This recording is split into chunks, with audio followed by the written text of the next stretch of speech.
He escuchado a muchos llamarlo un símbolo, una herramienta didáctica, una simple metáfora. Así es como suelen explicar el círculo sagrado a los visitantes. A quienes leen folletos redactados por alguien que trabaja 3 oficinas lejos de la tierra misma. Ya no los corrijo. No de inmediato. Los símbolos son inofensivos. Los límites no lo son. Soy Ranger Tribal Lakota. Llevo el tiempo suficiente en este puesto como para entender que, si una norma sobrevivió siglos sin ser escrita, no es porque sea poética, sino porque la última vez que alguien intentó fijarla en papel, las cosas empeoraron. El círculo sagrado no es una historia para recordar quiénes somos.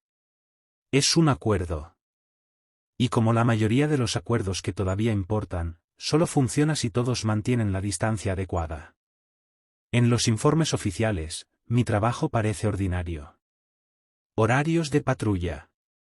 Reportes de incidentes. Coordinación con gestión federal cuando las jurisdicciones se superponen. Radios. GPS.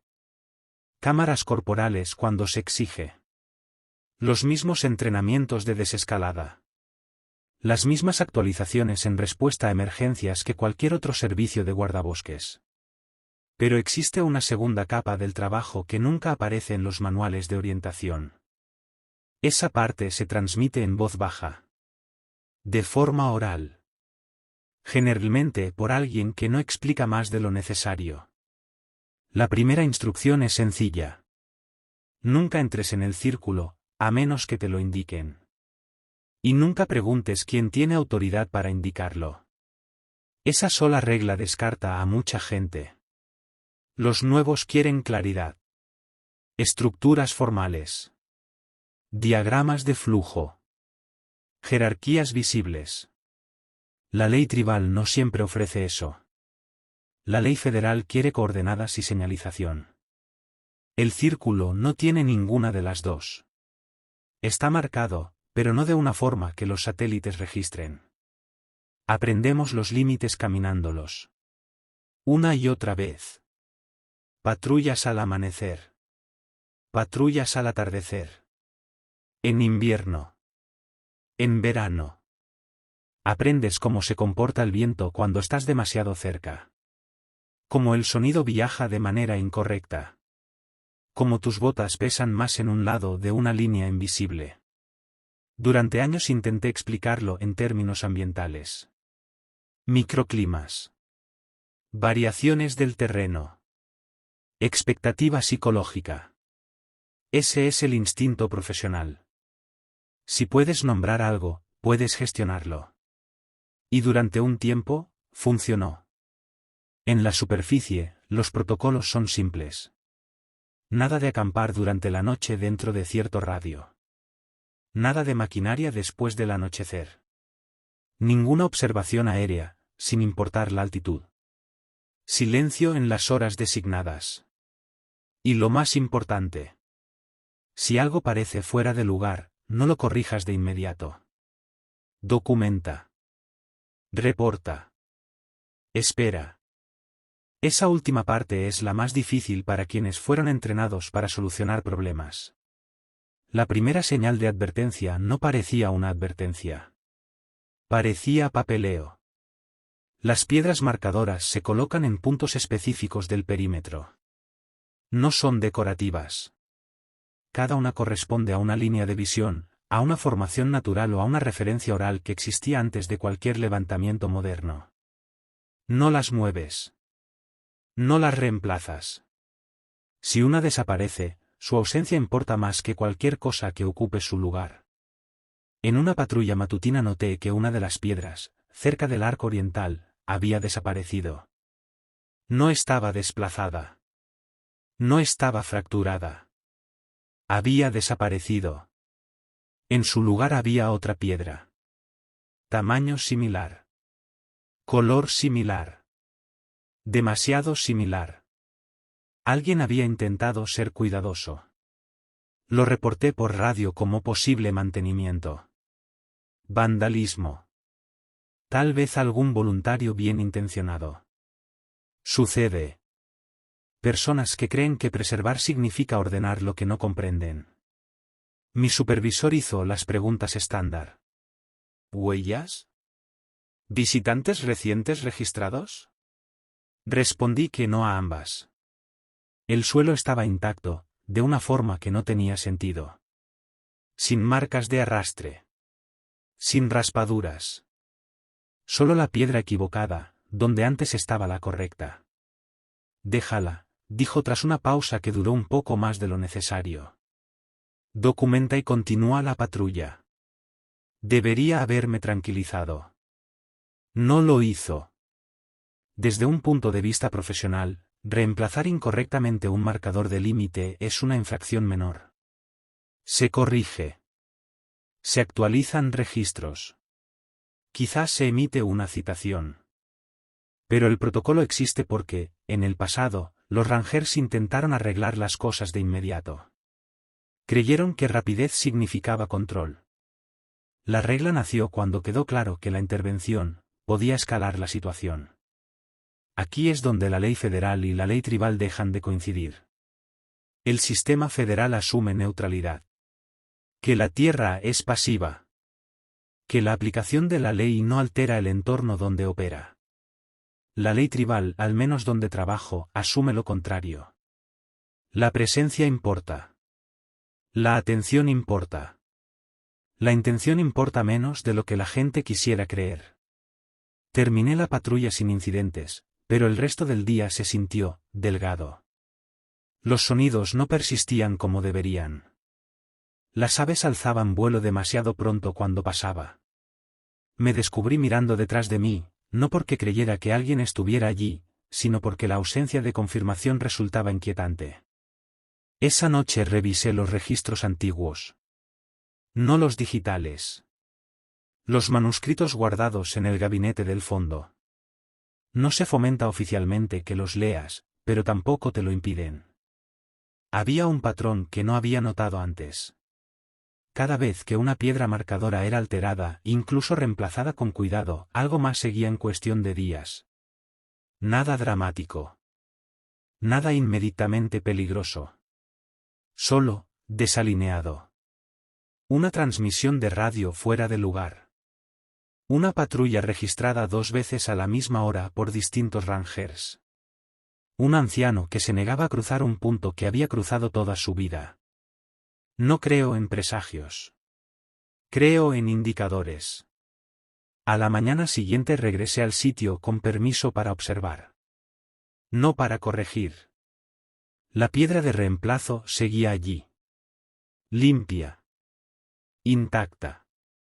Sin señales de desgaste. Me arrodillé junto a ella y sentí algo que no podía cuantificar profesionalmente. No era calor. No era frío. Era presión. La misma sensación que se tiene al estar demasiado cerca de una caída, que aún no puedes ver. No la toqué. Esa es otra regla no escrita. Si algo cambia por sí solo, no estableces contacto físico a menos que te lo indiquen. La piel transporta cosas. Aquí, no fingimos lo contrario.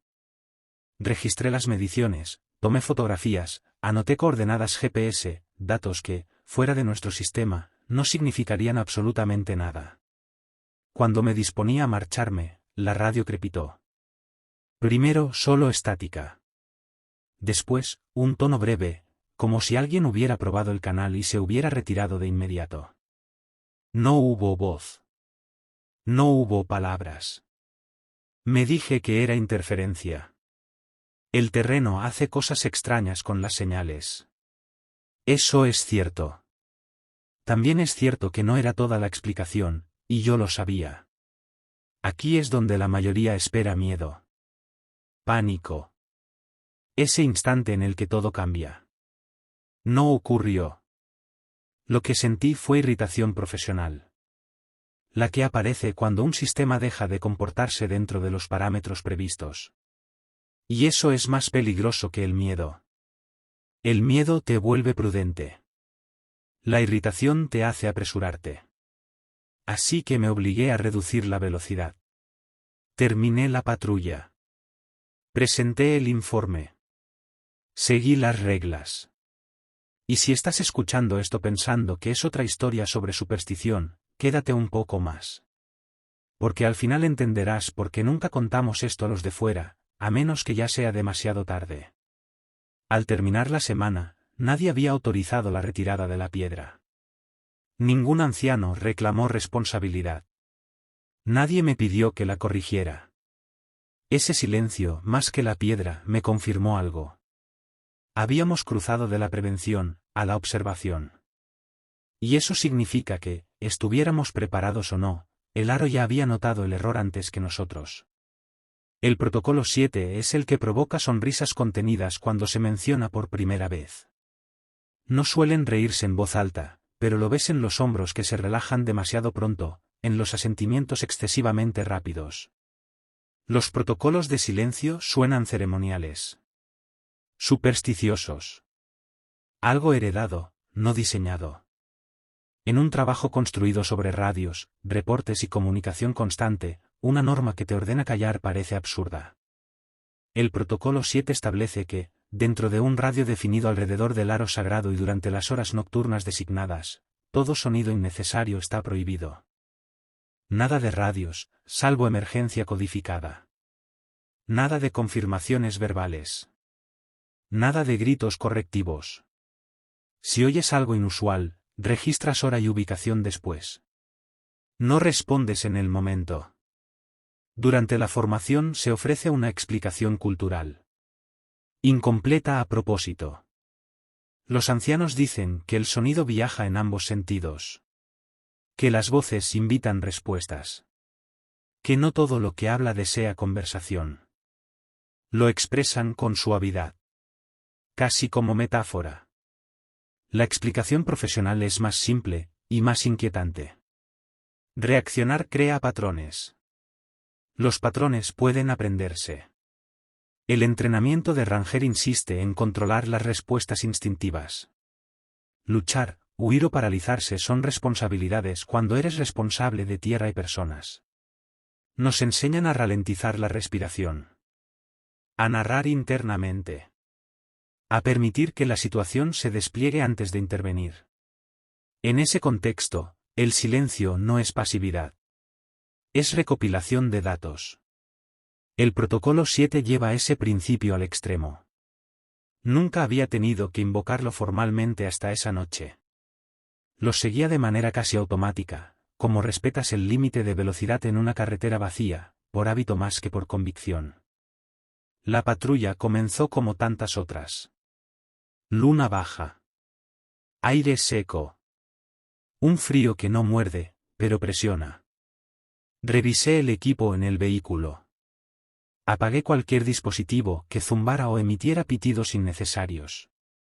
Dejé la radio solo en modo emergencia. Eso significaba silencio total, a menos que algo saliera mal. Caminar cerca del aro por la noche altera tu percepción de distancia. Los puntos de referencia se aplanan. Los sonidos no rebotan como deberían. Mis pasos me parecían demasiado fuertes, incluso controlados. Ajusté el ritmo hasta que se fundieron con el viento y la hierba. Normalmente habría hablado en voz baja conmigo mismo. Es común en patrullas solitarias. Ordena los pensamientos. Esa noche, no lo hice. El protocolo 7 no prohíbe la narración interna, pero he aprendido a no dejar que las palabras se derramen al aire. Las palabras pesan. Incluso las involuntarias. A los 40 minutos, la radio volvió a crepitar. Estática. Un siseo bajo, como viento distante atravesando cable. Me detuve de inmediato. No por sobresalto. Detenerse es la forma de aislar variables. El movimiento produce sonido. El sonido interfiere con la escucha. La estática pulsó una vez. Luego otra. Después cambió. Pensé en pareidolia. La tendencia del cerebro a encontrar patrones en el ruido. Cualquiera que haya pasado noches largas con radios lo ha experimentado.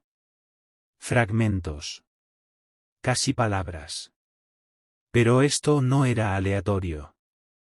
La cadencia no correspondía a interferencia. Era demasiado uniforme. Demasiado deliberada. Bajé el volumen, no lo subí. El sonido más alto ahoga los detalles. El más bajo obliga a concentrarse dentro de la estática. Y entonces se definió.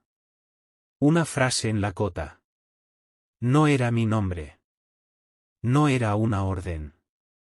Era un saludo. Sencillo. Familiar. Como el que un anciano te ofrecería al cruzarte en un sendero. Mi primera reacción no fue miedo. Fue reconocimiento. Eso fue lo inquietante. La pronunciación era precisa. No académica. Regional. Con inflexiones sutiles que no se aprenden en grabaciones ni aplicaciones. Las que solo incorporas después de que te corrigen de niño. Mi mano flotó cerca de la radio. El reflejo muscular quería responder. Confirmar recepción. Para eso existen las radios. El protocolo 7 existe para interrumpir ese reflejo. Me repetí el entrenamiento. Escuchar no es consentimiento. El silencio no es rendición. Reaccionar es participar. La frase volvió, un poco más cercana, aunque yo no me había movido. No apareció presencia física alguna. No hubo pasos. No sombras rompiendo la línea de la hierba. El terreno lucía exactamente igual. Y eso era peor. Si algo se hubiera mostrado, el entrenamiento habría tomado el control. Evaluación. Amenaza. Opciones. Pero la ausencia visible me dejó sin ancla. Mi experiencia, de pronto, parecía teórica. Conté respiraciones. Ralentice el pulso. El miedo busca urgencia. El protocolo 7 le niega esa ventaja. La voz, si eso era, no exigía. No escalaba. Solo existía en la estática, repitiendo la frase en intervalos irregulares, como esperando el momento exacto para ser respondida. Esa espera decía más que las palabras. En términos profesionales, no era un fallo. Los fallos se degradan. No se ajustan. Esto adaptaba su ritmo a mi silencio. Con paciencia. Tras varios minutos, la estática se afinó. La frase se desvaneció. La radio volvió a ruido inerte. No me moví durante largo rato. Cuando retomé la marcha, cada paso se sentía como una decisión, no como un simple acto. No documenté nada en el terreno. El protocolo exige redactar los registros lejos del perímetro. La razón oficial es la claridad. La real es más sencilla. Escribirlo demasiado cerca, le da un lugar donde quedarse. En la estación revisé los diagnósticos de la radio. Ninguna anomalía. Ninguna transmisión registrada. Según el dispositivo, no había ocurrido nada. Por eso el protocolo 7 insiste en escuchar antes que reaccionar. La evidencia no siempre sobrevive a la interacción. Algunos eventos solo existen mientras son observados. Reaccionar los colapsa, los convierte en algo más fácil de descartar. Cuando los ancianos hablan de que el sonido viaja en ambos sentidos, no se refieren a acústica. Se refieren a atención. A la mañana siguiente estaba cansado de una forma que el sueño no corrige. No exhausto. Drenado. Como si algo se hubiera apoyado demasiado tiempo sobre mi conciencia, y luego se hubiera apartado. No hubo amenaza física. No hubo lesión. Nada que pudiera marcar en un formulario. Y sin embargo, la regla que antes parecía ceremonial, ahora era exacta. Diseñada. Necesaria. El protocolo 7 no existe para protegernos de lo que podamos oír. Existe para proteger a quien escucha, de aprender cuán rápido respondemos. Los animales se marchan antes de que las personas perciban que hay una razón. Eso no es folclore. Es observación. La fauna reacciona a cambios antes que los instrumentos. Presiones. Frecuencias. Alteraciones sutiles en el suelo. No analizan. Actúan. Las aves se desplazan.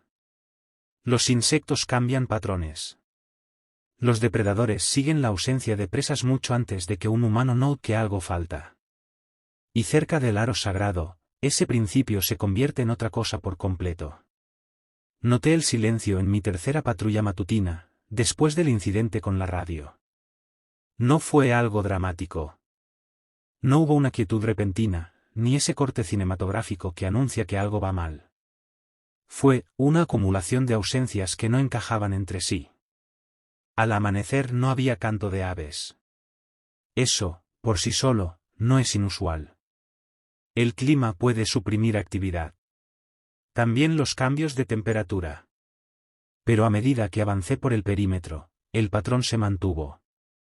Ningún aleteo levantándose entre los matorrales.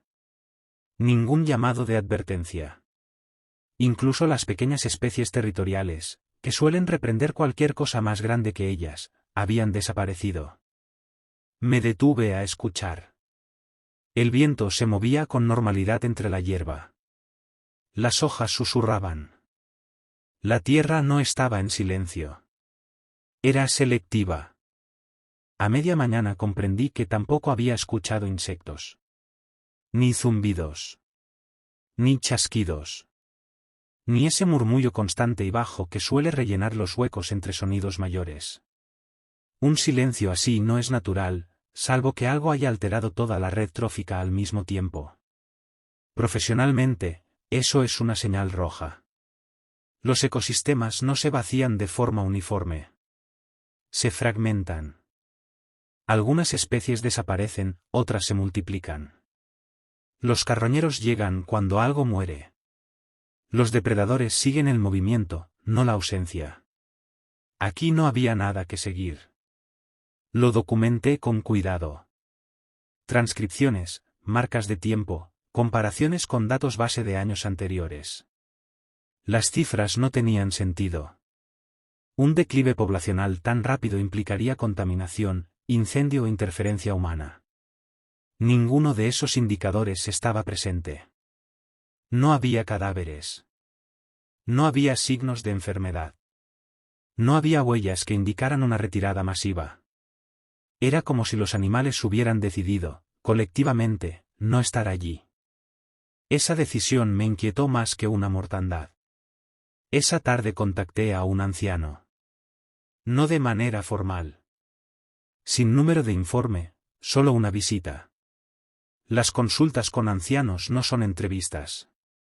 No llevas una lista de preguntas.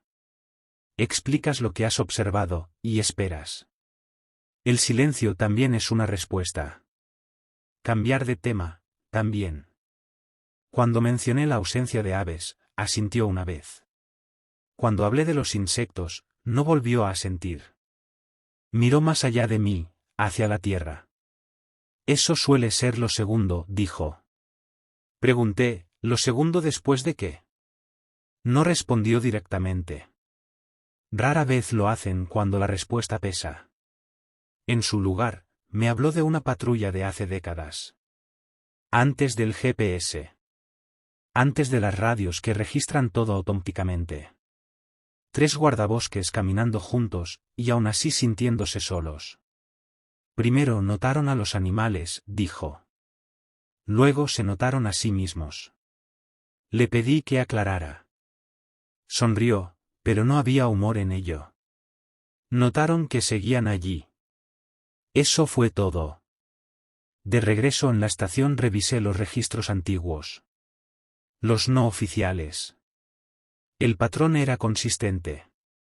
En casos donde se alteraban piedras marcadoras o se violaban protocolos de sonido, la siguiente anomalía documentada era el silencio ecológico. A veces duraba días. A veces semanas.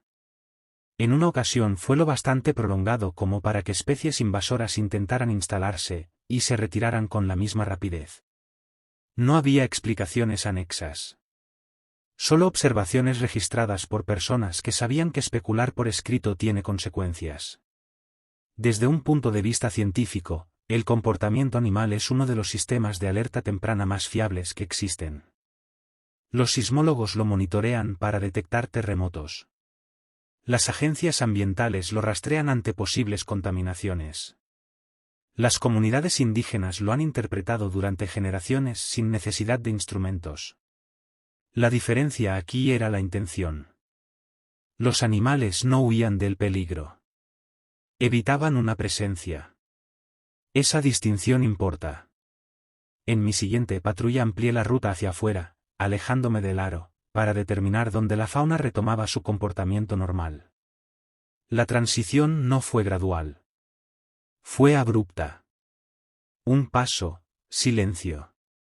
Otro paso, y el sonido regresó de golpe. Aves estallando desde la cobertura. Insectos vibrando en el aire. Un ciervo cruzando mi camino, sobresaltado por mí de una manera que no había mostrado más adentro. Marqué la línea donde ocurría ese cambio. Coincidía casi perfectamente con el límite oral. Demasiada precisión para ser coincidencia.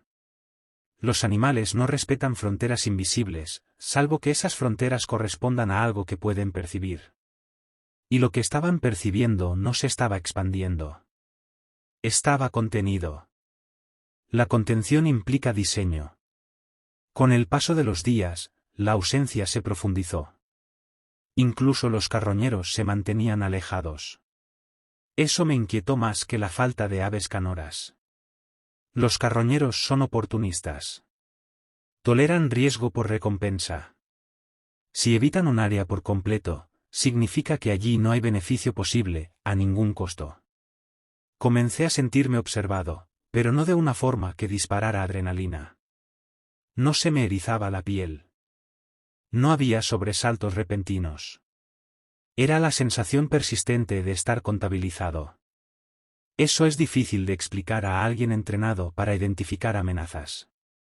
Nos enseñan a ubicar fuentes, direcciones, intenciones. Esto se sentía administrativo. Como si mi presencia hubiera sido notada, registrada, aceptada sin aprobación. No le conté a mi supervisor cómo me hacía sentir. Las sensaciones no son datos accionables.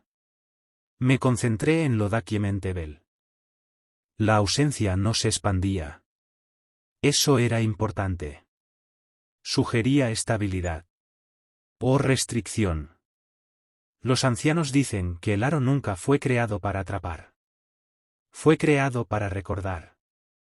Los animales entienden los recordatorios mejor que las personas. No discuten con ellos. No los ponen a prueba. Se van. Los humanos, en cambio, suelen quedarse, hasta que las consecuencias son innegables. Esa noche, al revisar mis notas, comprendí algo que no había querido admitir antes.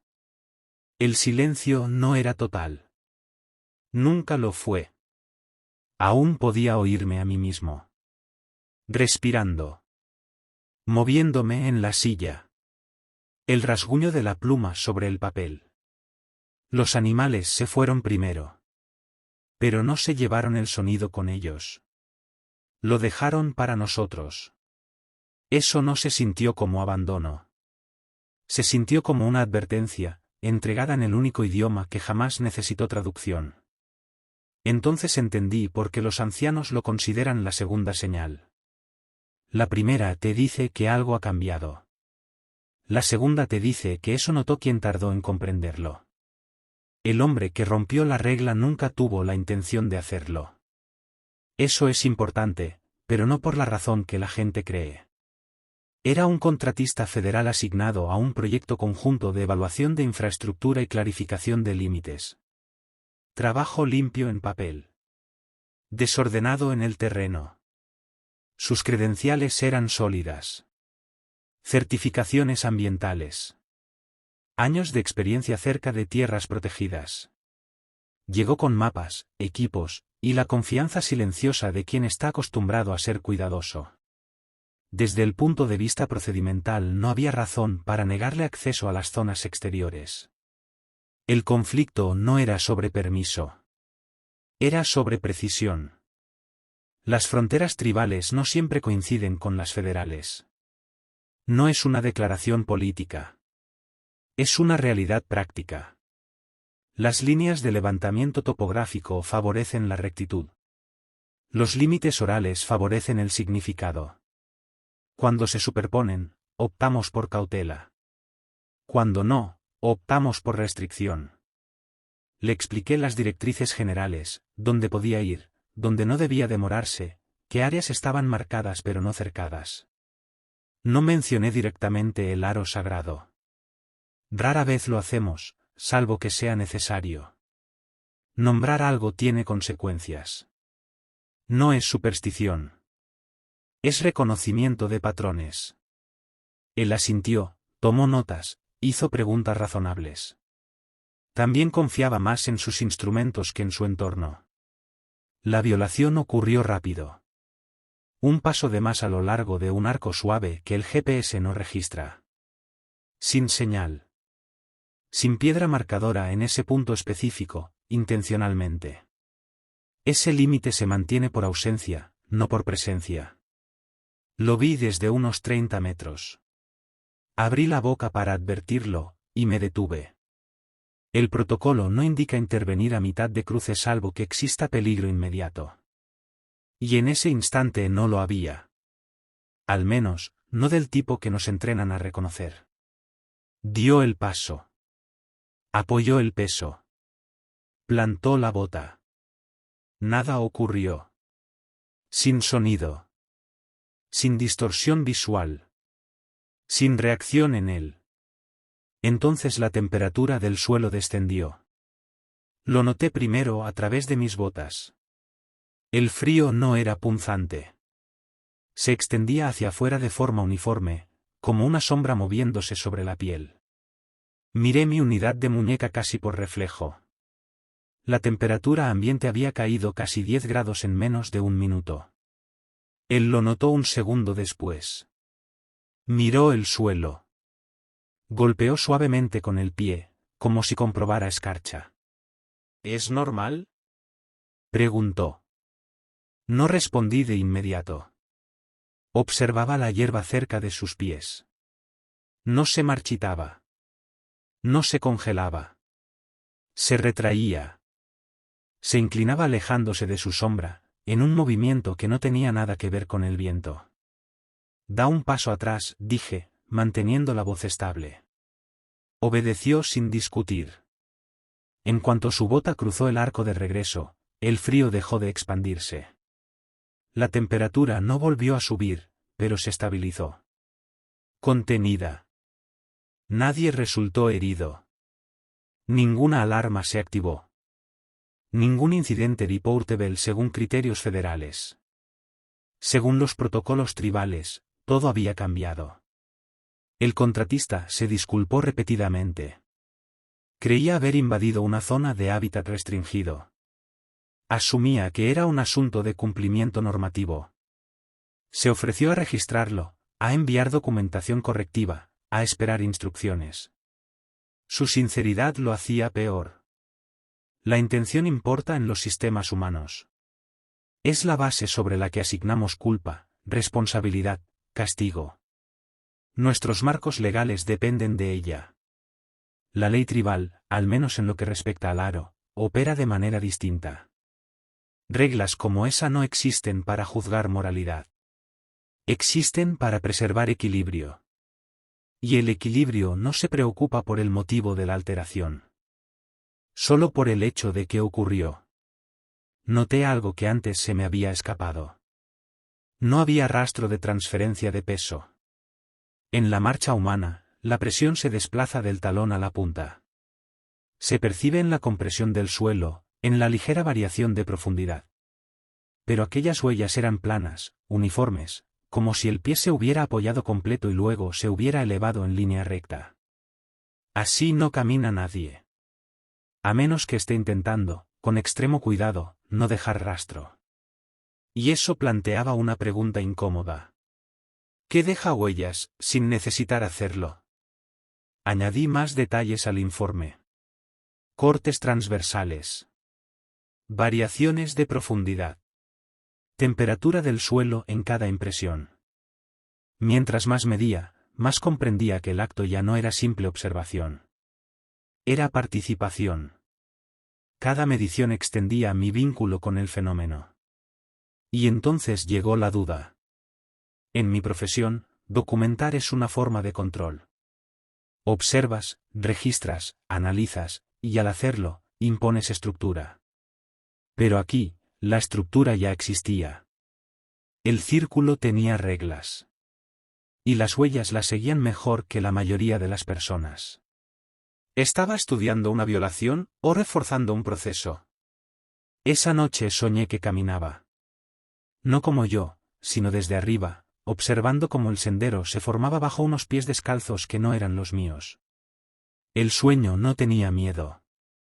Solo repetición. Ajuste. Memoria depositándose paso a paso. Cuando desperté, mis botas estaban cubiertas de barro. Revisé los registros de patrulla de inmediato. No había salido durante la noche. Las cámaras lo confirmaron. Sin lapsos perdidos. Sin sonambulismo. El barro coincidía con la tierra del interior del arco. Las limpié con cuidado. Más por instinto que por pánico. Y regresé al sitio al amanecer. Las huellas seguían allí. Una sola senda. Pero ahora había algo nuevo. En un punto de la curva, una impresión giraba levemente hacia adentro. No cruzaba el límite. Solo se inclinaba hacia él, como si dudara. Me quedé mirando esa desviación más tiempo del debido. El rastreo enseña que los cambios pequeños significan más que los evidentes. Cualquiera puede caminar en círculo. Solo alguien que piensa, cambia de dirección. Entonces lo entendí. El círculo no solo recordaba los pasos. Estaba aprendiendo cómo se hacían.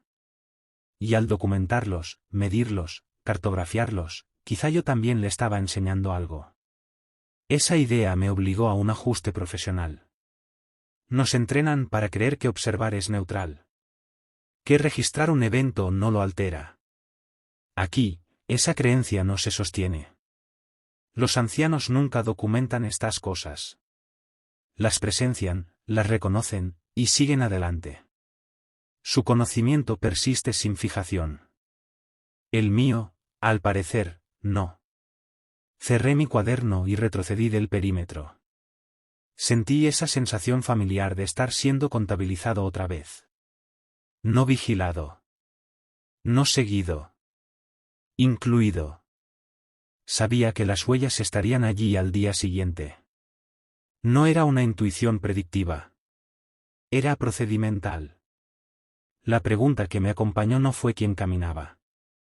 Fue si la Tierra había empezado a contar mis pasos también. La solicitud para usar un dron llegó envuelta en lógica. Siempre es así.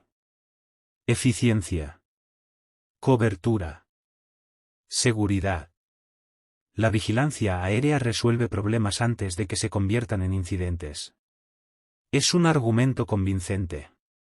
Desde arriba, los patrones se revelan. Las intrusiones son más fáciles de detectar. Se reducen zonas ciegas. Se reduce el riesgo. Pero cerca del círculo sagrado no volamos. Esa regla precede a los drones de consumo. Precede a los helicópteros.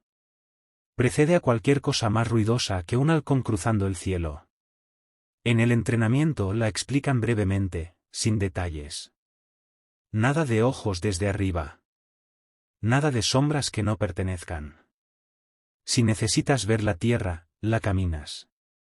El añadido no escrito es este: algunas cosas reaccionan de forma distinta cuando saben que están siendo observadas. La presión aumentó tras la aparición de las huellas. Los administradores querían claridad. Los socios federales querían confirmación de que no había nada peligroso ocurriendo. La ausencia de fauna había activado suficientes alertas ambientales para justificar una vigilancia ampliada. Desde su perspectiva, el dron era un compromiso. No invasivo. Temporal. Basado en datos. Me opuse. No desde la emoción. Desde lo profesional. Cité precedentes.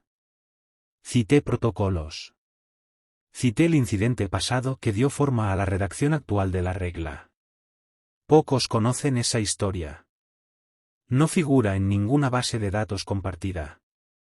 Existe como una ausencia preventiva, una razón sin informe. Años atrás, antes de mi tiempo, un equipo de investigación solicitó imágenes aéreas sobre el círculo. Avión de ala fija. Ni siquiera un dron. Silencioso. A gran altitud. Las imágenes regresaron claras. Demasiado claras. Mostraban algo que no debía ser visible desde arriba. Los ancianos intervinieron antes de que se archivara. El equipo fue inmovilizado. Los datos destruidos.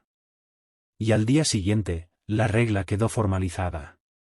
Expliqué la situación con la mayor precisión posible, sin decir más de lo necesario. Hablé de respeto. De incertidumbre. De jurisdicción. No mencioné consecuencias. Aún así, aprobaron el dron.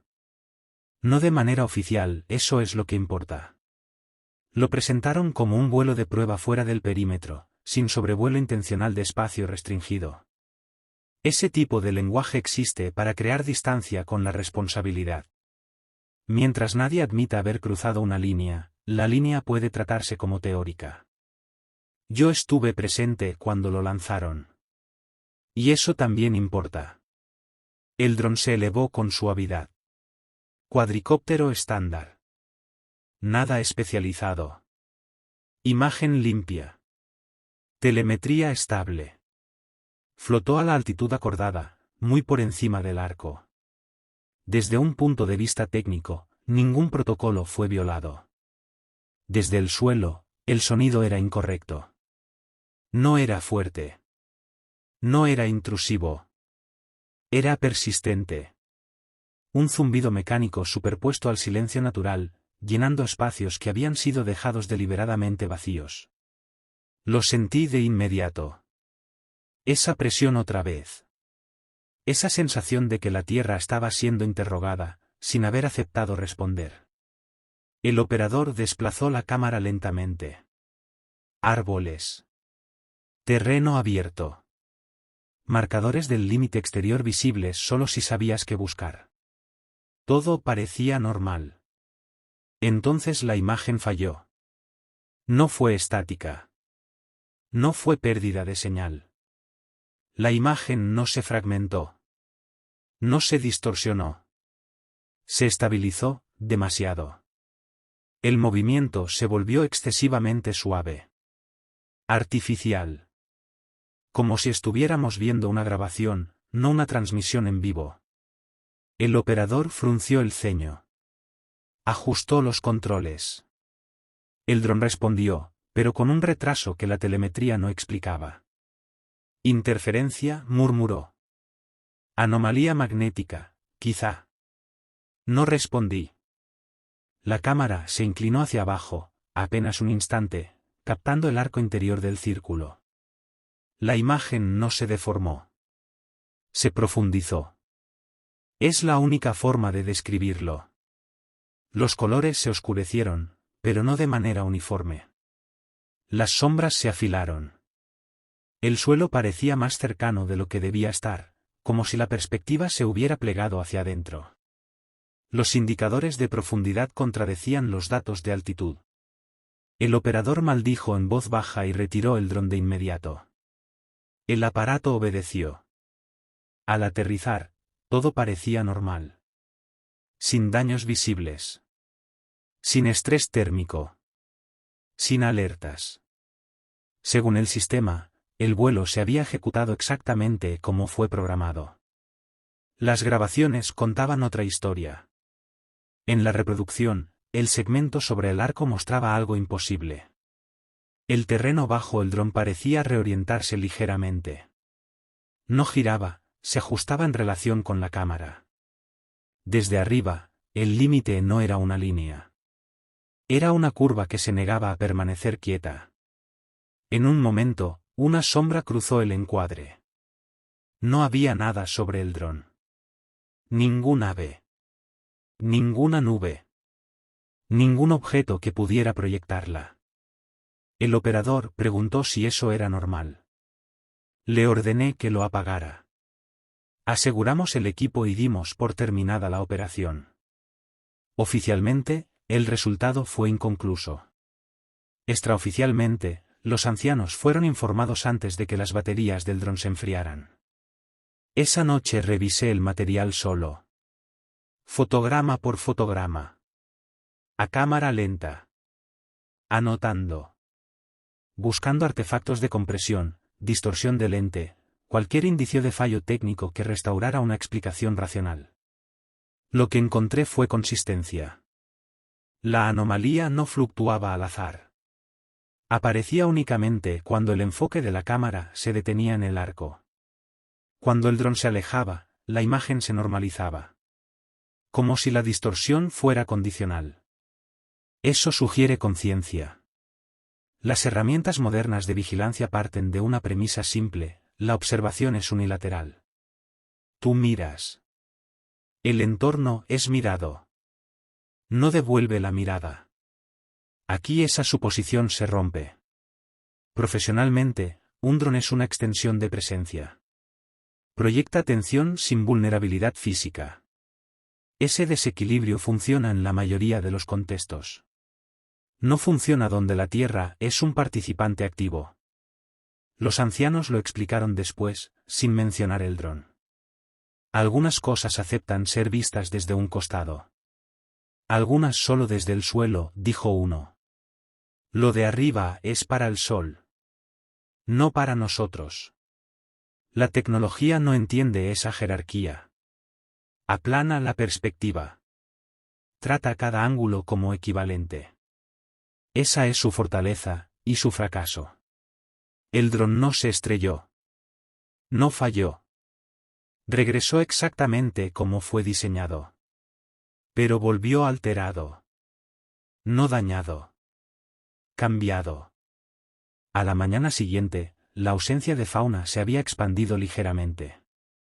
No hacia afuera, hacia arriba. Ningún ave cruzó el cielo sobre el círculo.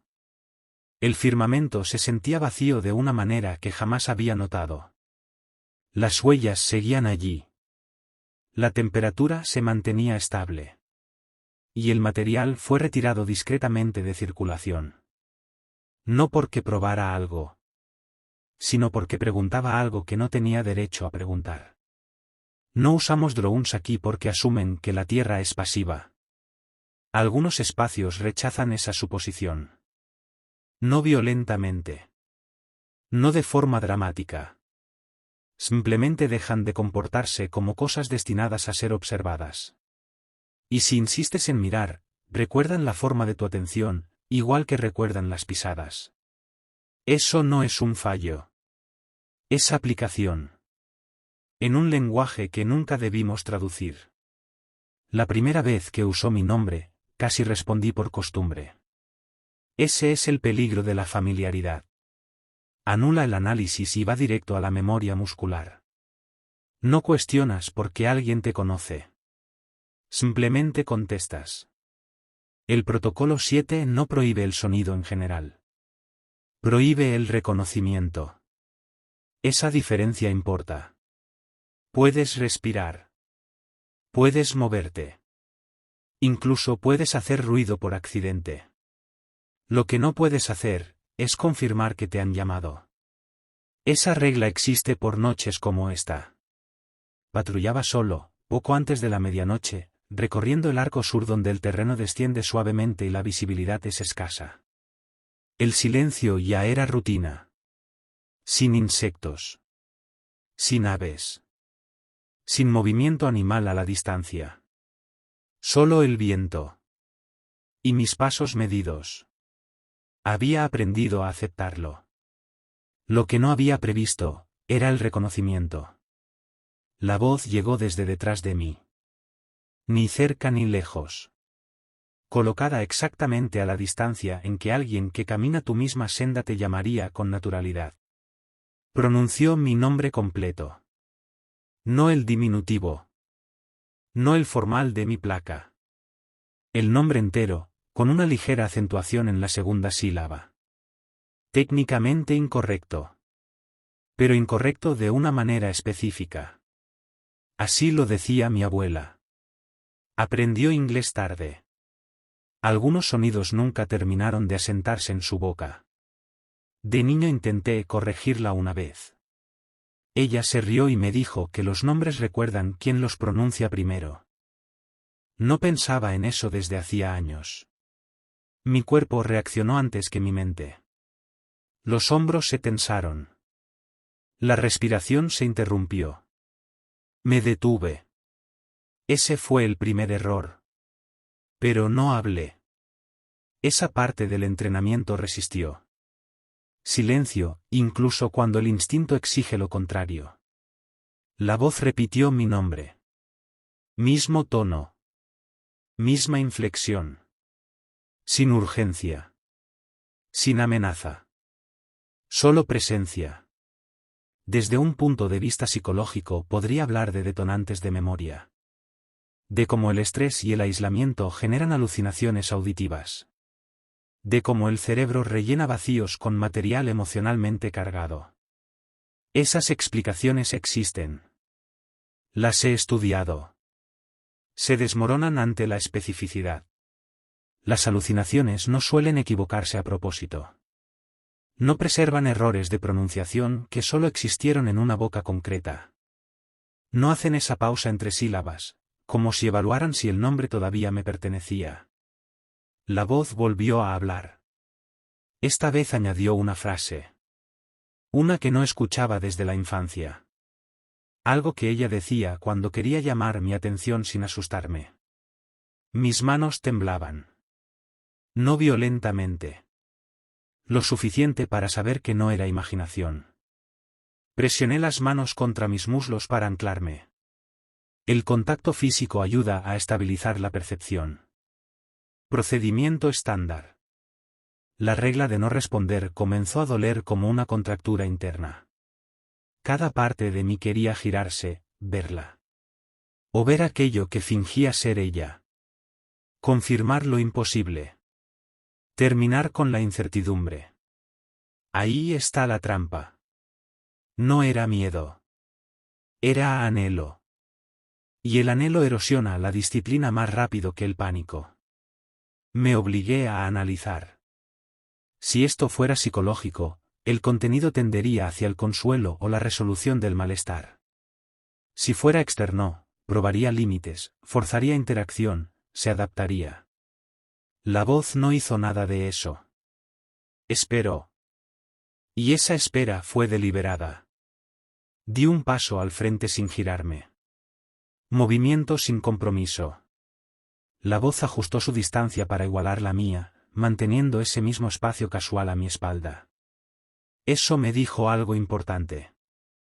No me estaba siguiendo. Me estaba marcando el paso. Registré la hora mentalmente.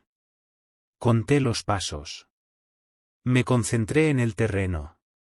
Cualquier cosa para impedir que la memoria tomara el control, porque era evidente que la estaban usando contra mí. Esa comprensión trajo una claridad helada. No era una imitación aleatoria. No estaba extrayendo voces de un archivo genérico. Estaba seleccionando. Perfilando. En términos profesionales, eso sugiere focalización basada en exposición. Cuanto más tiempo trabajas aquí, más partes de ti dejas atrás, pisadas, atención, documentación, patrones. Los nombres son patrones. Los ancianos nos advierten de esto, aunque nunca de forma directa.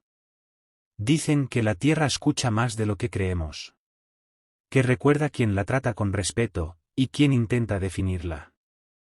Lo que no dicen, pero insinúan, es que también nos recuerda a nosotros. La voz se detuvo cuando alcancé el borde del aro. No me siguió fuera. Eso importaba. En cuanto crucé a terreno neutral, el aire se sintió más ligero. No más cálido. Solo menos denso. La sensación de estar siendo contabilizado se disipó. No miré atrás. En la estación, permanecí sentado en la camioneta más tiempo del necesario, las manos aún aferradas al volante. No registré el incidente de inmediato. Escribirlo habría sido reconocerlo. Responderle, de otra forma. Al final, ganó el profesional. Lo anoté en el cuaderno privado. Sin adjetivos. Sin especulación. Solo hechos. Voz. Nombre correcto. Pronunciación incorrecta correcta. Sin confirmación visual. Sin respuesta emitida. Al releerlo, pareció más pequeño. Otra trampa. Reducir un evento al lenguaje no siempre disminuye su poder. A veces lo vuelve portátil. Esa noche soñé con mi abuela de pie en el borde del aro. No cruzaba. Solo miraba, con tristeza en el rostro. Cuando intenté hablarle, no salió ningún sonido. Desperté con la garganta dolorida. Sin enfermedad. Sin inflamación. Solo la persistente sensación de que mi voz había sido medida. Evaluada. Desde una perspectiva profesional, este tipo de experiencia desafía la frontera entre amenaza interna y externa. Si la memoria puede ser accedida, el yo se convierte en parte del entorno. Deja de ser observador neutral. Eso cambia por completo el modelo de riesgo. La regla de no reconocer existe porque el sonido confirma identidad. Dice, estoy aquí. Soy yo. Una vez establecido eso, la interacción se vuelve posible. Lo que pronunció mi nombre no necesitaba confirmación. Ya sabía quién era. Lo que quería, aún no podía decirlo. Mientras me preparaba para la siguiente patrulla, ajustando el equipo en silencio deliberado, comprendí algo que ningún manual de entrenamiento menciona. Cuando la pericia falla, vuelves a las reglas. Y cuando las reglas son lo único que se interpone entre tú y algo que conoce tus recuerdos mejor de lo que te gustaría, incluso el silencio se convierte en un acto de resistencia. La voz no ha vuelto a usar mi nombre. Eso no me tranquiliza. Significa que aprendió lo difícil que sería hacerme responder, y decidió esperar hasta que importara más. Aceptó caminar conmigo, pero no entrar. Esa distinción importó más de lo que esperaba. El anciano era mayor que la mayoría de los protocolos que sigo. Más antiguo que la estación.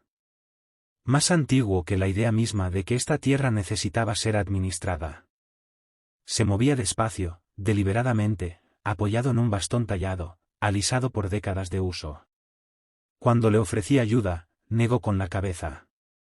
Necesito sentir dónde me detengo. Caminamos en silencio casi todo el trayecto. No el silencio impuesto por el protocolo 7. Uno compartido. El que no se siente vacío. Los pájaros seguían ausentes. Los insectos también. La tierra contenía el aliento como lo había hecho durante días. Al llegar al perímetro, me detuve automáticamente. Hábito. Entrenamiento. Él dio un paso más, y se detuvo. Su pie quedó suspendido un instante sobre el suelo, temblando levemente, antes de volver junto al otro. No iré más lejos. No pregunté por qué. La respuesta estaba en su postura. No era miedo. Era negativa. Una línea trazada por la memoria, no por el peligro. Nos quedamos allí, mirando hacia adentro. Desde ese ángulo, el aro no era visible. No había piedras ni marcas. Solo tierra ordinaria dispuesta de un modo que solo importa si sabes que importa. Esto no es una prisión, dijo al cabo de un rato. Me tomó por sorpresa. No lo había formulado en voz alta, pero me di cuenta de que lo estaba pensando. Límites. Aplicación. Restricción. Son las palabras en las que mi profesión se apoya. Entonces, ¿qué es? Esbozó una leve sonrisa. Es una promesa. Hablaba despacio, eligiendo cada palabra con cuidado. No era una lección. Era una corrección. Hace mucho tiempo, explicó, el aro no se estableció para contener algo, sino para marcar responsabilidad. Un recordatorio de que ciertas fuerzas, historias y acuerdos requerían atención, no propiedad. El límite existía para recordar dónde dejar de exigir. Nunca fue pensado para sostener para siempre, dijo. Debía renovarse. Fue la primera vez que alguien me lo dijo así. ¿Y qué ocurre cuando se renueva? Golpeó el suelo una vez con el bastón. Entonces sigue haciendo su trabajo solo. Las implicaciones se asentaron entre nosotros. En las historias orales, la renovación no es ceremonial por sí misma. Es mantenimiento. Los acuerdos se deterioran si no se reafirman. Las canciones se olvidan. Los significados se desplazan. Lo que fue activo se vuelve estático. Y lo estático se comporta distinto con el tiempo. Dejamos de escuchar, continuó, y empezamos a gestionar. Eso dolió profesionalmente. Pero era cierto. El aro, en su relato, no estaba diseñado para castigar violaciones. Existía para medir atención. Cuando las personas recorrían su límite con intención, cuando entendían por qué se detenían donde se detenían, el equilibrio se mantenía. Cuando lo trataban como objeto fijo, como sitio, como recurso, la relación cambiaba. Pensé en las huellas. En el dron. En la voz usando mi nombre. Respuestas a una atención dada sin comprensión. ¿Quién rompió la promesa? Pregunté. No respondió directamente. Me miró. ¿Quién sigue preguntando para qué sirve? Eso fue suficiente. No había acusación en su tono. Solo observación. La responsabilidad sin culpa incomoda así. Desde una perspectiva de sistemas, el castigo es reactivo. Sigue a una infracción. La responsabilidad es continua. Asume que existe deber, se rompa o no una regla. El aro, visto así, no estaba escalando. Estaba compensando. Que los animales se fueran primero tenía sentido. Reconocieron el desequilibrio y se retiraron. La caída de temperatura no era agresión. Era ajuste. Incluso las voces no eran amenazas. Eran recordatorios. Personales.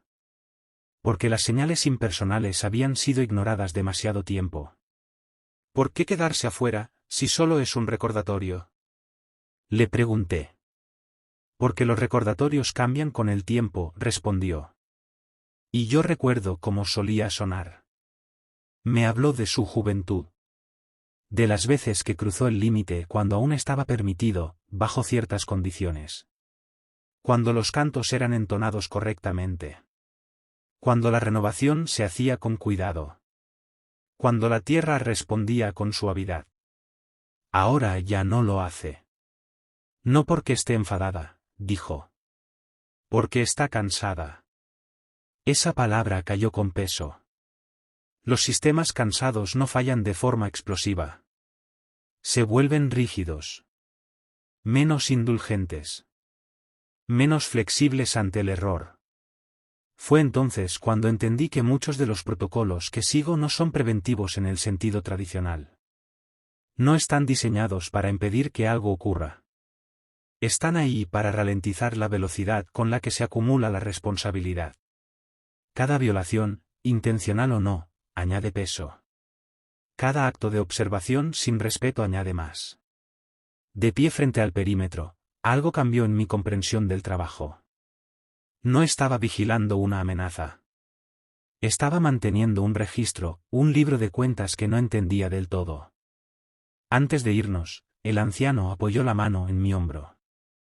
Su agarre era firme, pese a la edad. Todavía lo estás caminando, dijo. Eso importa. Le pregunté si era suficiente. No respondió. Al alejarnos, miré atrás una sola vez.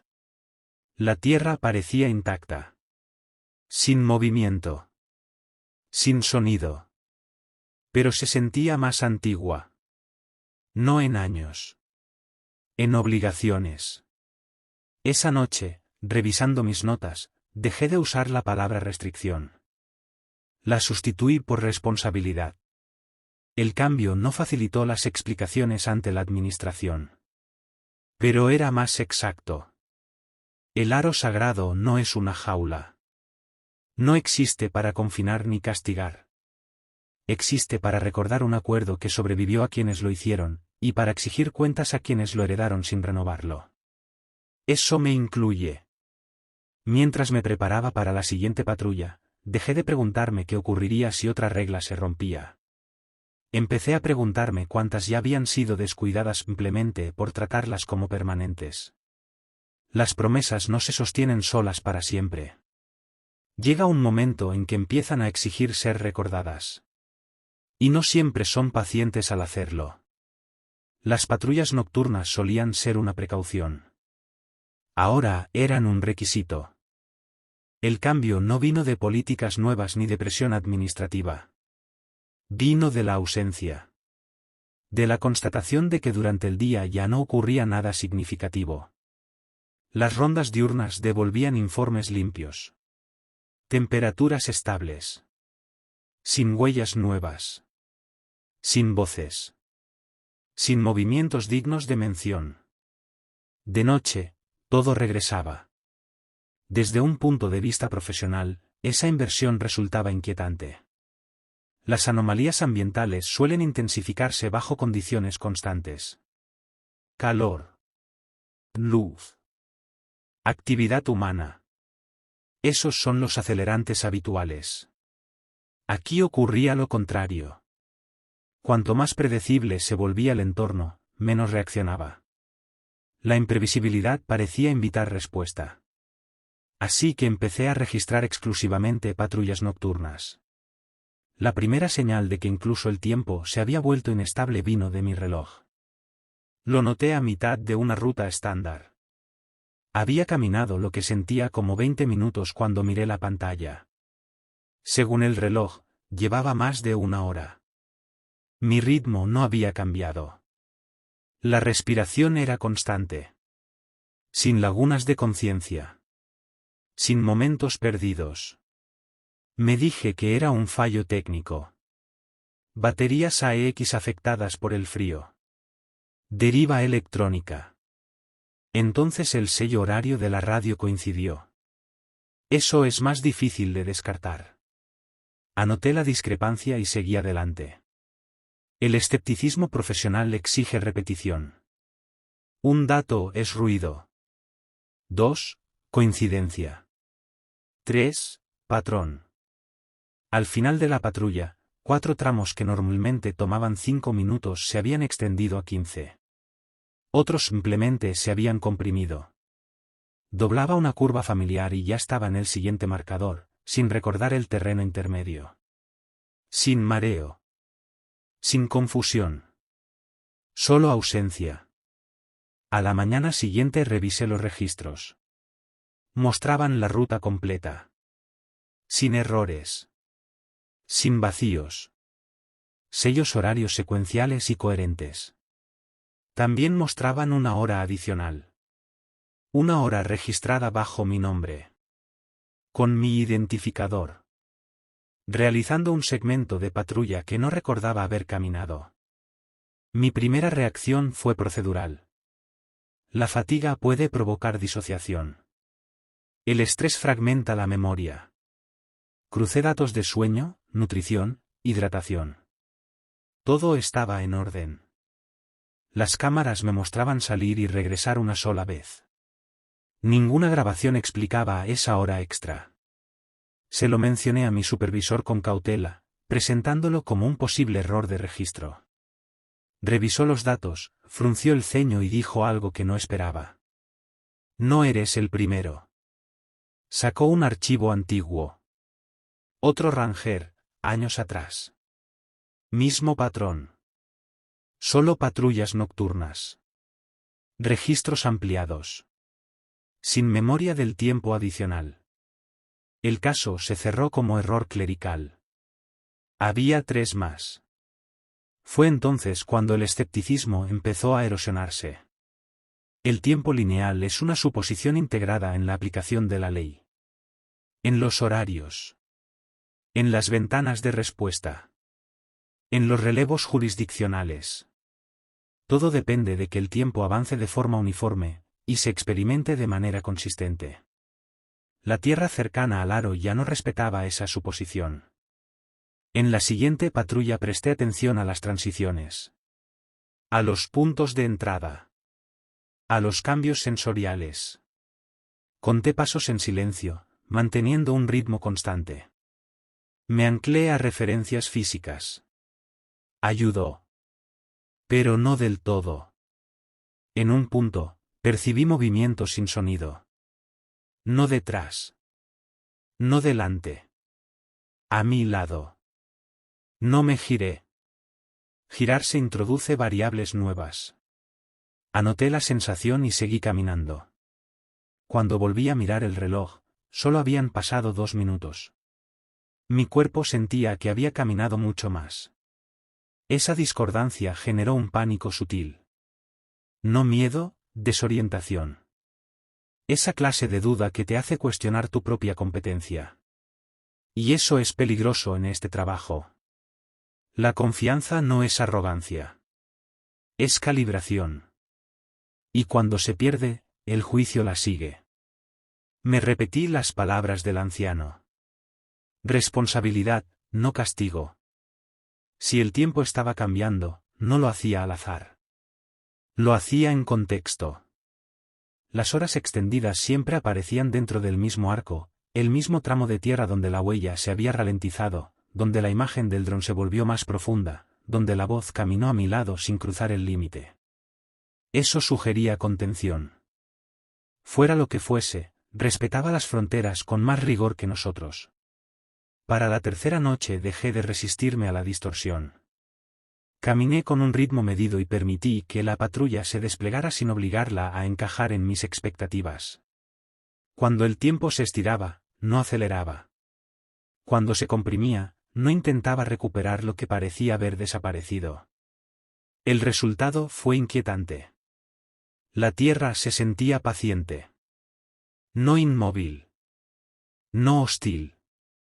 Simplemente dispuesta a esperar, hasta que yo dejara de imponerle estructura. Esa noche, al regresar a la estación, el registro mostraba otra hora adicional. Esta vez no me sorprendió tanto. Lo que me perturbó fue el detalle. El segmento extra no era aleatorio. Reflejaba mi ruta habitual, pero invertida. Giros al revés. Direcciones volteadas. Como si la patrulla se hubiera recorrido desde dentro hacia afuera. No tenía memoria de haberlo hecho. Y eso habría una posibilidad incómoda. Desde la psicología, la pérdida de memoria suele interpretarse como ausencia de registro. Pero, ¿y si la memoria no se perdió? ¿Y si nunca estuvo destinada a pertenecerme? Los marcos indígenas no siempre entienden el tiempo como lineal. Lo conciben cíclico. Estratificado. Relacional. Modelos que admiten recurrencia y superposición. Los modelos occidentales de aplicación de la ley no funcionan así. Dependemos del antes y el después. De la progresión. El aro sagrado no parecía operar bajo esa lógica. Las patrullas nocturnas comenzaron a alargarse, independientemente de cómo se sintieran. Administrativamente, se expandían para llenar las horas registradas. En papel, nada estaba mal. En la práctica, empecé a sentir que compartía el tiempo con algo que no necesitaba mi conciencia para atravesarlo. Es difícil explicar eso sin parecer inestable. Así que no lo intenté. Documenté. Seguí el protocolo. Acepté que mi experiencia ya no era la métrica principal. Una noche, hacia el final de una patrulla que se sintió breve y eterna al mismo tiempo, noté algo nuevo. Mis propias huellas. No la inexplicable que rodeaba el aro. Las mías. Se superponían en lugares donde no deberían. Pasos dados en momentos distintos ocupando el mismo espacio, sin alteración del terreno. Como si hubiera caminado allí 2 veces, pero la tierra hubiese decidido que esos instantes pertenecían juntos. Miré hacia abajo y sentí un raro destello de miedo. No de ser herido. De ser utilizado. La distorsión temporal no es amenazante por sí sola. Se vuelve amenazante cuando implica propósito. Terminé la patrulla sin incidentes.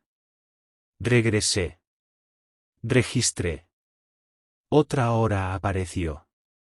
A esas alturas, las patrullas nocturnas ya no eran solo obligatorias. Eran instructivas. La Tierra estaba demostrando algo. Lentamente. Con paciencia. Sin preocuparse por si yo lo comprendía o no. Mi escepticismo no desapareció. Se adaptó. Dejé de preguntarme si el tiempo lineal estaba fallando, y comencé a preguntarme por qué la autoridad asumía que alguna vez había aplicado allí. El aro sagrado no atrapa a las personas en el espacio. Las mantiene en obligación. Y una obligación no se preocupa por cuánto tarda en cumplirse, solo exige que se cumpla. Mientras me preparaba para otra noche, ajustando mi equipo bajo luces fluorescentes que de pronto parecían artificiales, comprendí algo más. Si el tiempo podía estirarse y plegarse sin mi consentimiento. La responsabilidad también. Y eso significaba que cada paso que daba después del anochecer importaba más que aquellos que recordaba haber dado. Estuviera presente en todos, o no. Existe una regla sobre la sangre. Nadie la explica. Te dicen que existe. Que es más antigua que la mayoría de las otras. Que se aplica sin importar la causa. Herida. Ataque animal. Accidente. La intención no importa. Si la sangre toca el suelo dentro del radio del aro, algo irreversible ha comenzado. Eso es todo lo que te dicen. Sin umbrales. Sin instrucciones de mitigación. Sin procedimientos posteriores. Solo un énfasis silencioso durante el entrenamiento, y una mirada que deja claro que no se trata de teoría. Siempre asumí que no sería yo quien la pondría a prueba. Esa suposición era arrogancia disfrazada de profesionalismo. La caída ocurrió en una patrulla nocturna, justo después del tramo donde el tiempo había empezado a comportarse de manera extraña. El terreno allí no es empinado, pero es irregular de un modo que castiga la distracción. Raíces cerca de la superficie. Depresiones poco profundas que no proyectan sombra como deberían. No estaba apresurado. No estaba distraído. Seguía el protocolo al pie de la letra. Y eso es lo que lo hace difícil de aceptar. Mi pie se enganchó en algo que todavía no puedo identificar. No una raíz. No una roca. Algo que cedió ligeramente, y luego no. Caí con fuerza. El impulso me llevó lo suficiente hacia adelante como para raspar la palma contra el suelo antes de poder apoyarme correctamente. El dolor fue agudo, pero manejable. Nada roto. Sin golpe en la cabeza. Me quedé allí un momento, más irritado que alarmado, realizando una evaluación estándar. Entonces vi la sangre. Un corte superficial en el talón de la mano. No mucho. Apenas una mancha. Pero ya estaba filtrándose en la tierra. Sentí algo caer dentro de mí. No miedo. Reconocimiento. Me giré sobre las rodillas y presioné la manga contra la herida de inmediato, pero supe que era tarde. El contacto se había producido. La regla no se preocupa por el volumen. La respuesta fue inmediata. El aire cambió primero. No la temperatura. La presión. Esa que sientes antes de que estalle una tormenta. Pero localizada. Contenida. Como si el espacio a mi alrededor hubiera sido sellado. Luego reaccionó el suelo. La tierra bajo mi mano se oscureció aún más. No por la sangre, sino por la humedad que ascendía para encontrarse con ella. Una humedad que se expandía ignorando la gravedad. Formando un círculo perfecto. Preciso. Me incorporé demasiado rápido. Otro error. El mareo me golpeó apenas un segundo, más por la descarga de adrenalina que por la herida. Pasó pronto. Lo que no pasó fue la sensación de haber cruzado un umbral que hasta entonces solo había reconocido en teoría. Retrocedí del lugar, manteniendo la mano herida en alto, cuidando que no cayera ni una gota más sobre la tierra. El suelo no me siguió. No lo necesitaba. El cambio ya estaba hecho. Desde un punto de vista procedimental, debía haberlo reportado de inmediato. Registrar el incidente. Solicitar instrucciones. No lo hice. Y esa vacilación no fue rebeldía. Fue culpa. Existen reglas sobre la sangre en muchas culturas. Por higiene. Por ritual. Por respeto. Pero esta, era distinta. No hablaba de contaminación. Hablaba de pertenencia. La sangre es una prueba de presencia de una forma que las huellas no son. Transporta identidad, historia, linaje. Puedes borrar rastros. Puedes negar recuerdos. La sangre dice, estuviste aquí, y algo de ti se quedó. Vendé la mano con firmeza y terminé la patrulla tan rápido como pude, sin llegar a correr. El terreno permanecía alterado. Los sonidos estaban amortiguados, como si el espacio escuchara hacia adentro, no hacia afuera. De vuelta en la estación limpié la herida con cuidado. Era superficial. Ni siquiera dejaría cicatriz. Físicamente, estaba bien. Mentalmente, no. Revisé los protocolos otra vez.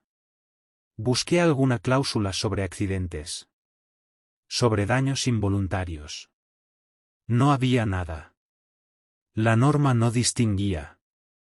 Fue entonces cuando comprendí algo que llevaba tiempo resistiéndome a aceptar, desde la perspectiva del aro sagrado, la intención es irrelevante.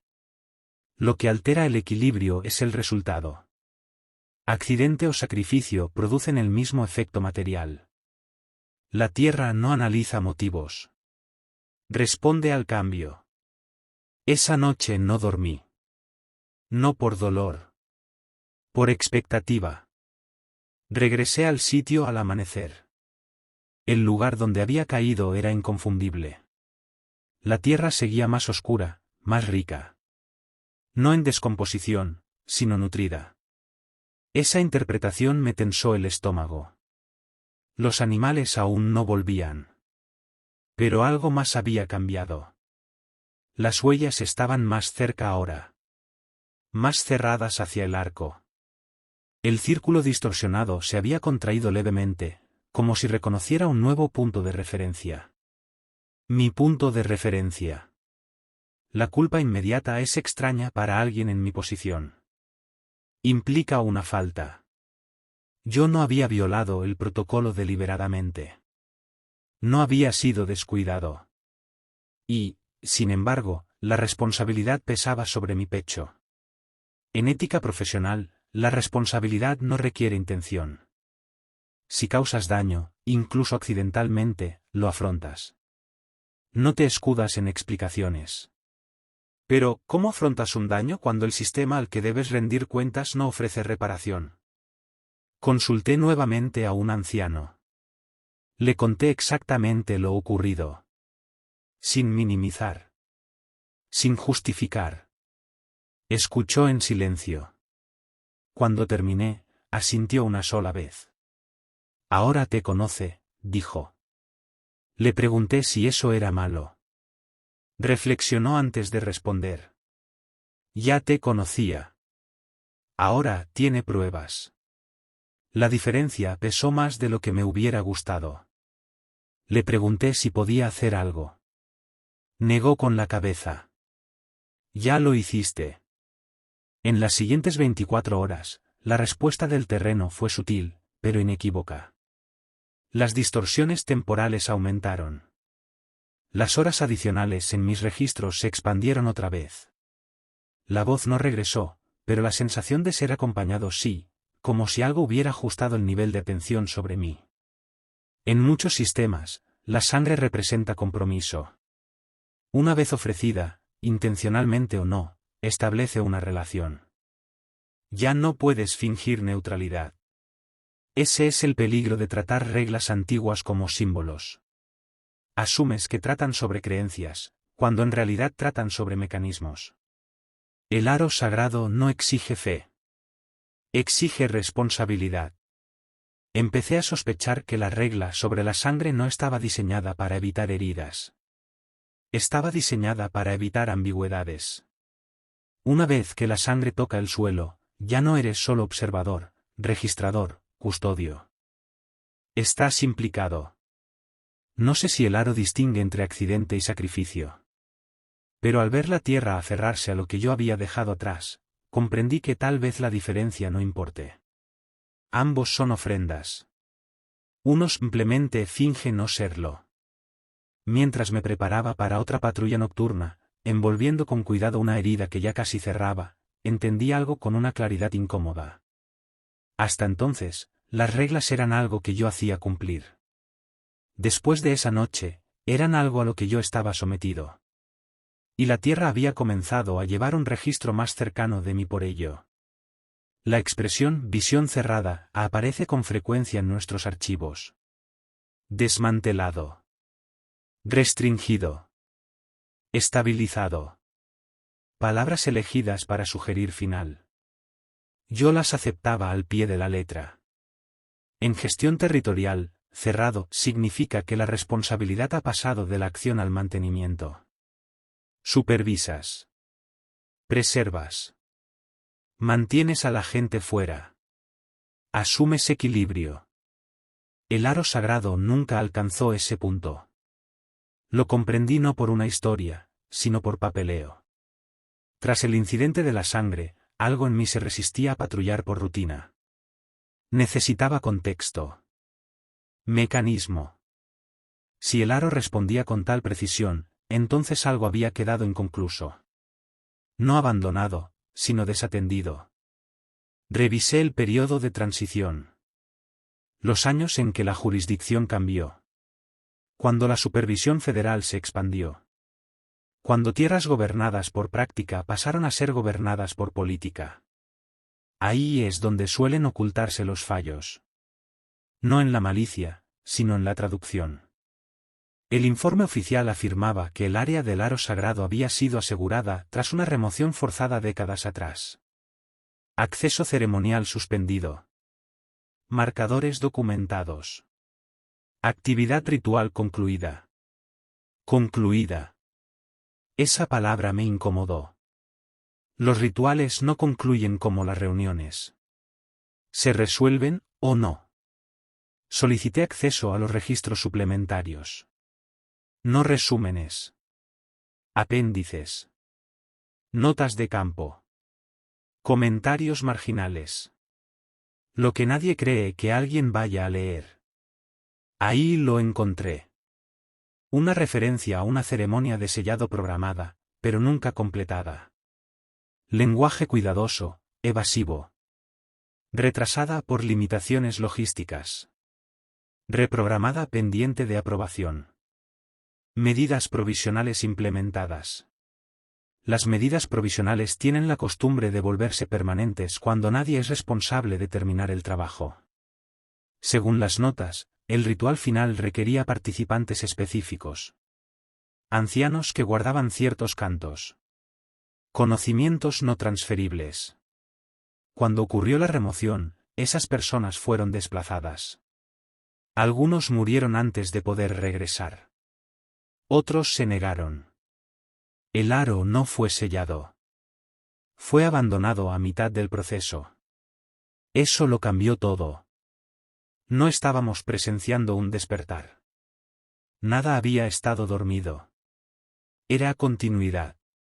Un sistema que seguía funcionando sin mantenimiento, compensando la negligencia ajustando sus parámetros. Desde una perspectiva institucional, ese tipo de fallo es familiar. La infraestructura inconclusa se degrada de manera distinta a la que nunca se construyó. No colapsa. Se comporta mal. Las funciones persisten fuera de contexto. El aro sagrado seguía haciendo lo que fue diseñado para hacer. Nosotros éramos quienes ya no cumplíamos nuestra parte. El peso de esa conclusión era incómodo. Los fracasos generacionales no son dramáticos. Son silenciosos. Son expedientes archivados por personas que asumen que alguien más asumirá la responsabilidad después. Son reglas aplicadas sin comprender por qué existen. Pensé en el anciano que se negó a entrar. En cómo dijo que estaba cansado. No hablaba en metáfora. Las instituciones son expertas en la negación, porque la negación mantiene los sistemas en marcha. Llamas cerrado a algo porque reabrirlo implicaría admitir daño. Incompletitud. Que la generación actual heredó obligaciones que eligió no entender. Los registros administrativos tribales insinuaban lo mismo. Notas sobre custodias sin resolver. Sobre deuda ceremonial. Deuda. La tierra no estaba escalando. Estaba cobrando. Que los animales se marcharan primero tenía sentido. No huían del peligro. Evitaban la responsabilidad. La voz que pronunciaba mi nombre no era una amenaza. Era un recordatorio de linaje. ¿De quién debía saber cómo terminar lo que se había iniciado? Las huellas no eran aleatorias. Seguían el perímetro porque el ritual se había detenido allí, caminando alrededor en lugar de atravesar, esperando algo que nunca llegó. Y la regla sobre la sangre. Era un mecanismo de emergencia. La sangre vincula cuando la ceremonia falla. Marca implicación cuando el consentimiento ha sido arrancado. En ausencia de renovación, el sistema encuentra otra forma de establecer conexión. Cerré el archivo y me recosté en la silla. Las manos permanecieron apoyadas sobre el escritorio más tiempo del necesario. Profesionalmente, aquello era una pesadilla. No había resolución operativa. No existía autoridad para reiniciar lo que se había interrumpido. Y no había forma de repararlo sin reabrir heridas más antiguas que mi propia carrera. En lo personal, era peor. Ahora entendía por qué las cosas habían empezado a responderme a mí, de manera específica. Yo estaba presente. No solo físicamente. Administrativamente. Documentando. Midiendo. Reconociendo.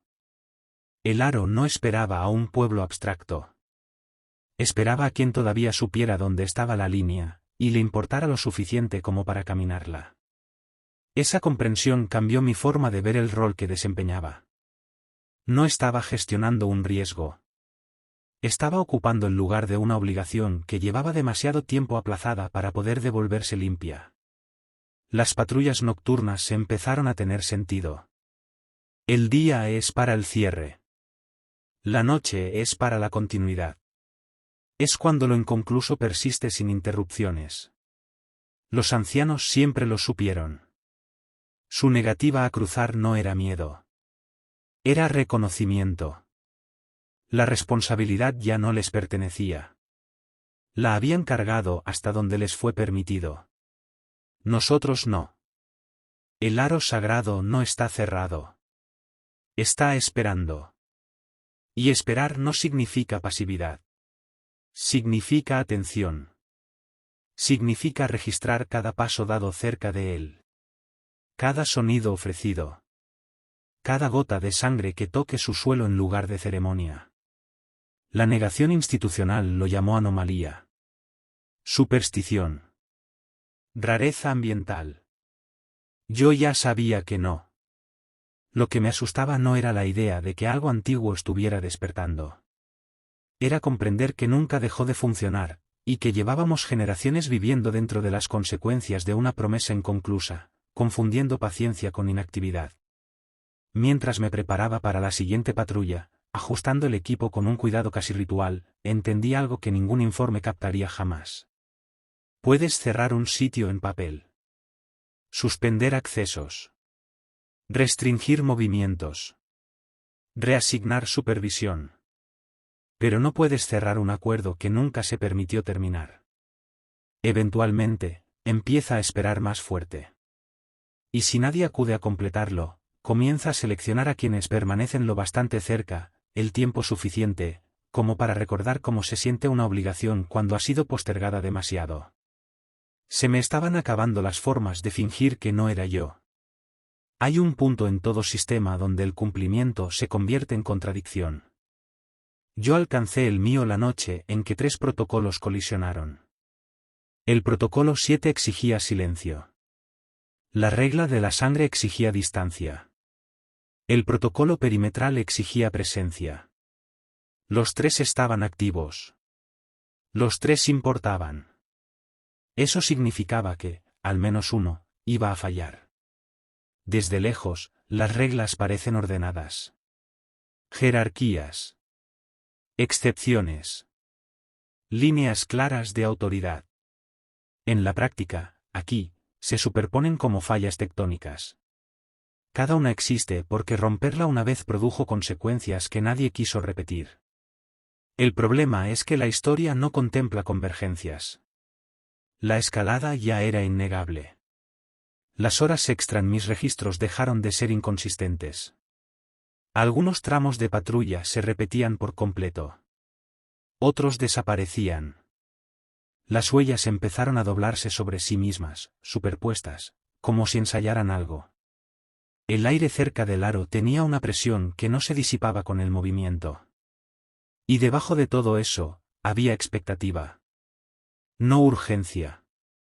No amenaza. Expectativa. Eso, profesionalmente, es lo peor.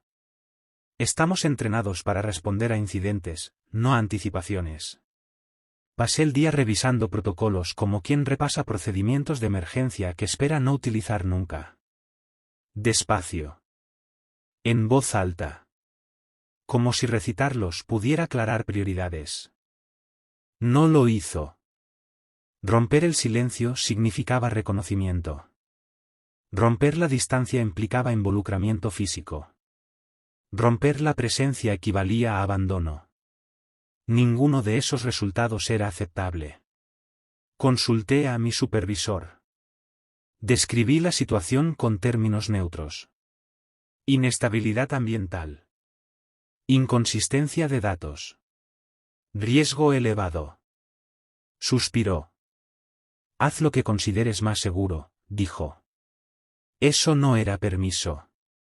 Era renuncia. En lenguaje institucional, usa tu criterio significa no queremos asumir el resultado. Pero el aro no reconoce descargos administrativos. Responde a la acción, no a la autorización. Esa noche, permanecí más tiempo del habitual en el perímetro. La tierra se sentía tensa. Mi mano ya había sanado, pero el punto donde la sangre tocó el suelo seguía marcado, no visualmente. Conceptualmente. Pensé en la intención. En ética humana, la intención mitiga el daño. Perdonamos accidentes. Consideramos circunstancias. Permitimos ignorancia. El aro no. No era crueldad. Era consistencia. Así que la decisión debía basarse en el resultado. Rompería el silencio. No hablando con lo que aguardaba. No respondiendo a voces. Usaría la radio. Transmisión codificada de emergencia. Apenas permitido. Me situé justo fuera del aro y activé el micrófono. Mi respiración llenó el canal una fracción de segundo. Ranger en patrulla nocturna, dije. Presencia registrada. Sin nombres. Sin preguntas. Sin invitaciones. El efecto fue inmediato. La presión no desapareció. Se redistribuyó. La expectativa se afiló. El tiempo se estiró con deliberación. No añadí nada más. Registré la transmisión y apagué la radio por completo. El sistema respondió no con escalada, sino con ajuste. Las horas extra en el registro coincidieron exactamente con la ventana de transmisión. Las huellas, al día siguiente, mostraban una pausa exacta en el punto donde había hablado, y luego retomaban su circuito sin alteraciones. El aro no exigía obediencia.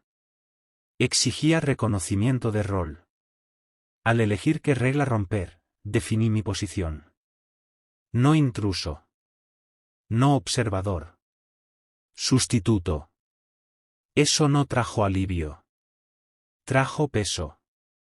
Porque los sustitutos son temporales por diseño, hasta que se vuelven permanentes por defecto. El correo llegó sin ceremonia. Transferencias aprobadas. Licencia médica extendida. Retiro anticipado procesado. Cuando terminé de leer, solo quedaba un ranger activo asignado al aro sagrado. El abandono institucional nunca se anuncia como tal. Se disfraza de eficiencia operativa. Capacidad se convierte en aislamiento. La primera noche completamente solo, la tierra no se sintió más hostil.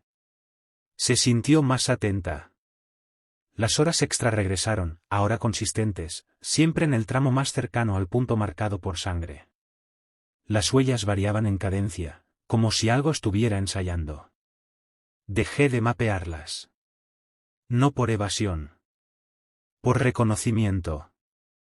La documentación se había convertido en un bucle de retroalimentación. Ya no gestionaba una anomalía. Coexistía con un proceso. Las voces volvieron. No las de mis abuelas. Otras. Siempre correctas. Siempre contenidas. Nunca exigiendo. No intentaban atraerme. Observaban. Acepté eso con más facilidad de la que debería. Presencia se volvió estabilización. Nadie me agradeció. Nadie lo notó. Una noche, al final de una patrulla que se sintió breve e interminable al mismo tiempo, comprendí que ya no esperaba nada. Ni instrucciones. Ni resolución. Ni escalada. Simplemente estaba allí. El aro no necesitaba salvación. Necesitaba testimonio. Alguien lo bastante cerca para registrar su estado, sin intentar corregirlo prematuramente. Entendí entonces por qué la lista importaba. No era el último ranger porque nadie más pudiera hacerlo. Era el último porque los demás habían sido removidos con la suavidad suficiente para preservar negación plausible. Si algo salía mal, no sería un fallo de política. Sería una tragedia personal. Más fácil de archivar. Más fácil de olvidar. La regla final no tiene número. No aparece en diapositivas. Nunca se pronuncia en voz alta. No ofrece elección. No estaba diseñada para ser obedecida. Estaba diseñada para ser alcanzada. La decisión no fue dramática. Cancelé mi elegibilidad de traslado. Rechacé rotaciones. Ajusté mi vida para eliminar la idea de temporalidad. No lo anuncié. Simplemente me quedé. Desde la perspectiva institucional, parecía dedicación. En la práctica, era un vínculo. El tiempo se suavizó. Los registros se estabilizaron. Las huellas volvieron a un único trayecto constante. Yo no cruzaba el límite. Ellas tampoco. Sacrificio no siempre es pérdida. A veces es sustitución. Protección y prisión solo difieren según el ángulo desde el que se miren. El aro no estaba conteniendo una criatura. Estaba conteniendo una obligación. Alguien tenía que permanecer lo bastante cerca para que siguiera activa. El tiempo dejó de ser la métrica. La continuidad lo era. A veces me pregunto qué ocurriría si me marchara. No de forma dramática. Solo caminar y no volver. El sistema compensaría. Ajustaría parámetros. Seleccionaría proximidad. Otro nombre aparecería en los registros con horas extra. La regla se reafirmaría. Por eso nunca estuvo destinada a ser seguida. Estaba destinada a ser asumida. Ahora, cuando me detengo en el perímetro por la noche, no escucho voces. Escucho equilibrio. El aro sagrado sigue esperando. No resolución. Continuidad. Mientras permanezca aquí, sin cruzar, sin corregir, sin exigir, la promesa se mantiene. Incompleta. Incómoda. Eficaz. No sé cuánto durará. Los años ya no parecen relevantes. Tampoco el reconocimiento. No hay ceremonia para esta clase de custodia. Solo tierra. Obligación. Y un límite que recuerda quién se queda. Si todavía estás escuchando, no lo tomes como entretenimiento. Solo recuerda esto. Algunas reglas sobreviven únicamente porque alguien está dispuesto a quedarse atrás para sostenerlas.